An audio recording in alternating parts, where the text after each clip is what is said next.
After a 7-hour negotiating session earlier this week, the Anoka-Hennepin School District reached an agreement on a new 2-year contract with its teachers. The teachers have been working without a contract since July and were prepared to hold a strike vote later this month. When asked what finally brought the two sides together, the district and the union had different opinions. The two sides agreeing, this is where we can compromise. Well, I think there's a number of factors, but I think the biggest thing that broke the ice was having school board members come to the table. I mean, there's just no substitute for face-to-face conversation when you're trying to solve a tough problem. So that was a really big improvement. I know the teachers were very clear that they wanted the board to be there, and it was not something that we've done in the past. So it was very much a departure from business as usual. But the board was committed to doing whatever it took to reach an agreement that we could afford. Neither side got everything they were hoping for, but union leadership feels that this contract is a step in the right direction.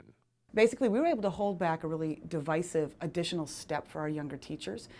We were glad that we got pay increases that were very much in line with the state average.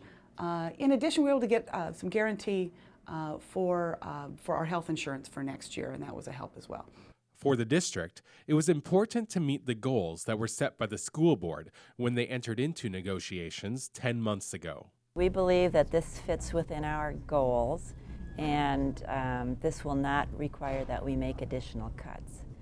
It took nearly 20 meetings for the two sides to come to an agreement, and Blaha is hoping that in the future, a deadline can be put into place at the start of negotiations. The years where we haven't had some sort of deadline, we've struggled to get to a resolution in a timely fashion.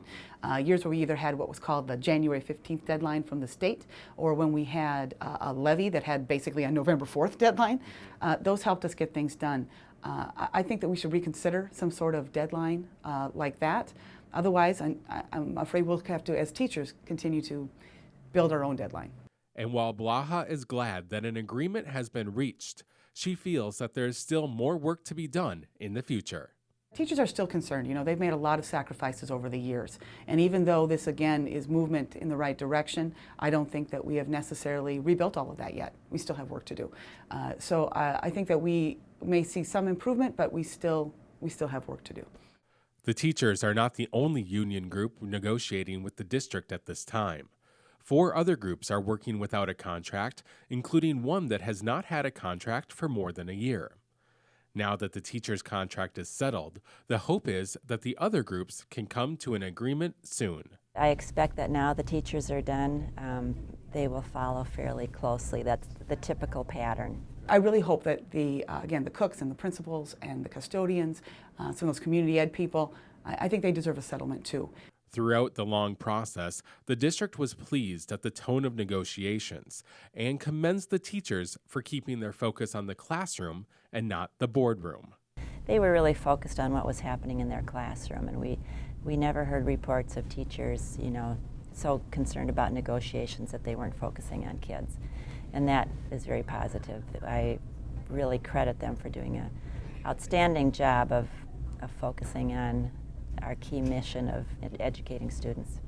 For North Metro TV News, Ben Hayle reporting.